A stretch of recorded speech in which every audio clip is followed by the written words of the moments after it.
right now. Johnathan Brown is a partner at Lipsitz Green, Scime in Cambria, local law firm.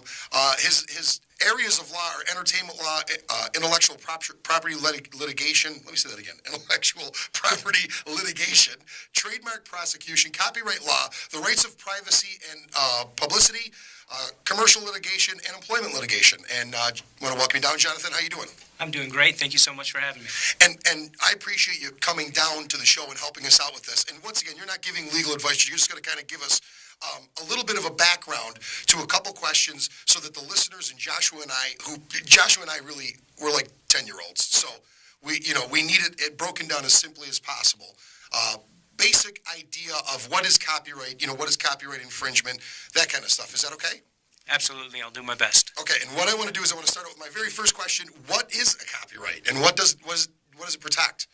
Right. Well, copyright law is just a set of laws that protect what's called original works of authorship. And you think of that when you think of a book, a play, a musical, a film, and a song. So it's just a set of laws that protects someone, an author, a creator. On written works, on text works. Correct. Okay. It's different than a patent, different than a trademark. A lot of people confuse those all the time. Right. But this has to do with original works of authorship, has to do with art. A painting, for example. Okay. A term that always comes up too, and I feel that it's misused, is the term plagiarism. So, and there is a difference. What is the difference between copyright infringement and plagiarism? Well, the line between plagiarism and copyright infringement, it can be a bit blurry. They can overlap. And copyright and plagiarism can sometimes be the same exact thing. A plagiarist is someone who generally poses as the originator of a specific work that he didn't write. Somebody, for example, the classic plagiarism that you may think about is a college student who sits there and writes out a paper, and he plagiarizes half of the paper and turns it in as his own work to his professor. That's plagiarizing someone. Taking someone's work, claiming it as your own. Correct. Is plagiarism. Correct. I used to just print out straight Wikipedia pages and hand them in. But now copyright infringement, though, could be using a piece of that, correct? In other words, Joshua writes a paper, I steal 2 paragraphs of it, if it was a copywritten paper, assuming, or a copywritten set of words. That would be copyright infringement. I haven't plagiarized the entire body of work and claimed it as my own. Or would that still be plagiarism? How would that work? Well, that's where they can overlap sometimes. If you borrow enough and it's a work that's protected by copyright law, then you could be violating both copyright laws and being a plagiarist at the same exact time. So that's why it gets kind of confusing, and there's definitely some overlap there.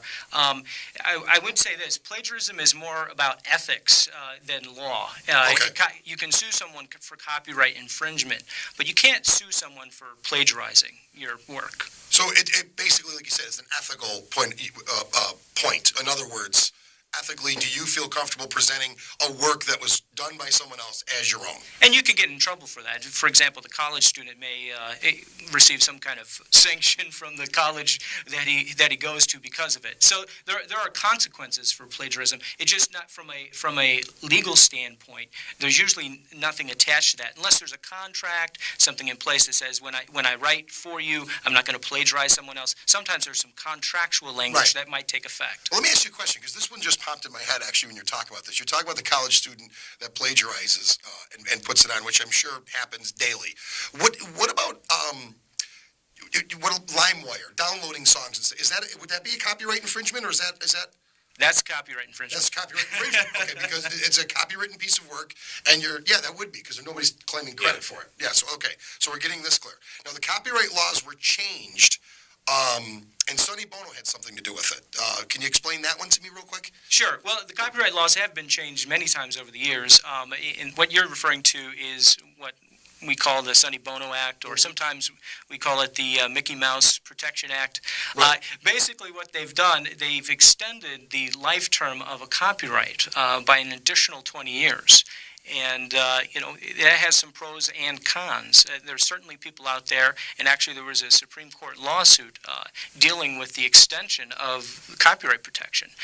Prior to that act, in general, and I'm going to speak in a lot of generalities tonight because there are a lot of exceptions to the general rules, and it can get very complex. And I would encourage anybody who would like to learn a little bit more, you can certainly go to copyright.gov, the U.S. Copyright Office's website. It has a lot of great information as well. But in general, a copyright was only protected for the life of the author plus 50 years. Now it's extended another 20 years. So now, in general, the copyright will last for the lifetime of the author plus 70 years. 70 years, okay. Correct. And a lot of people attribute that to Walt Disney. When Walt Disney died, that's why they call it the Mickey Mouse Protection Act, some people would like to refer to it as, because Walt Disney Company was very instrumental in lobbying Congress to pass this act. And obviously the copyrights are going to sunset on Walt Disney property. Right, and at the time. And then it would become public domain, right? Correct. And what is public domain then? Well, public domain is the exception to copyright, or maybe that's not the best term. It is everything that falls outside of copyrightable material. In other words, public domain work is something that you can use freely. For example, Shakespeare, Beethoven, those are all part of the public domain now. We can all use those without fear of copyright. I can go out and use those works and create my own works or perform them, and I'm not infringing anybody else's rights. So if a band uses like a cliche saying as a hook to a song, that's public domain, correct? Well, that's where it gets. There's some overlap sometimes. Just using a phrase is not usually copyright infringement. Just using a title of a song. For example, we're going to talk a little bit later about Dazed and Confused. Correct. Just using the title, Dazed and Confused, whether or not Jimmy Page borrowed it from Mr. Holmes, I believe his name is, Right, exactly. That's not copyright infringement. Using a lyric or phrase in and of itself, a short phrase, it's not going to be copyright infringement generally. Okay. But once again, going back to public domain, the works of Mozart, the works of Chopin, Beethoven, even if there was a copyright that existed back then, it would have sunsetted by now and hence becoming public domain, correct? Right. Everybody can use it. Okay. Very good. Very good. I think, and now if you're going to use public, this is just one other thing, and I had asked you prior to the show on this, but if you could explain it. Hypothetically, I'm going to use Beethoven's Fifth. I'm going to rearrange it for electric guitar. The proper way to credit it would once it is public domain, however it became public domain. Once a piece is public domain, the proper way to credit it, however, if this isn't legally, you're not legally responsible to do it, is traditional / arrangement by. Is that correct? Yeah, that's the way you would normally see something like that. If somebody's essentially taking an existing song in the public domain and making it their own, or maybe changing a little bit, rearranging it, you would often see, and frankly I think you should see, a credit to the original author. But once again, though, that is a personal preference thing, and it's There's nothing. There's no law. There's no law that says a credit has to look a certain way. Okay. And there's no law. Is there a law saying that on a public domain piece that the original author needs to be credited? No. So it's more of almost an ethics issue. It's an ethics issue. And however, though, you can't, on a public domain piece, I couldn't take credit for Beethoven's Fifth. If I was going to release an album, I couldn't say Rich Rogenmoser for that title. That would be... Well, if it's your arrangement, if you added something new to an existing public domain piece, that original new thing you brought to the table is your copyright. So in other words, and not to mention that, a lot of people don't understand this right away. And I encourage you, if you want to learn more about this, we'll be getting your cell phone number out at the end of the show. Oh yeah, great. Oh yeah, call me all night.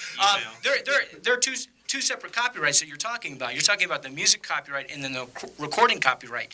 You, as the recording artist, that copy, that digital copy or phonographic copy, a tape copy, whatever it is, that's your recorded copyright as well. The recording itself, the physical recording, is a copyright apart from the song.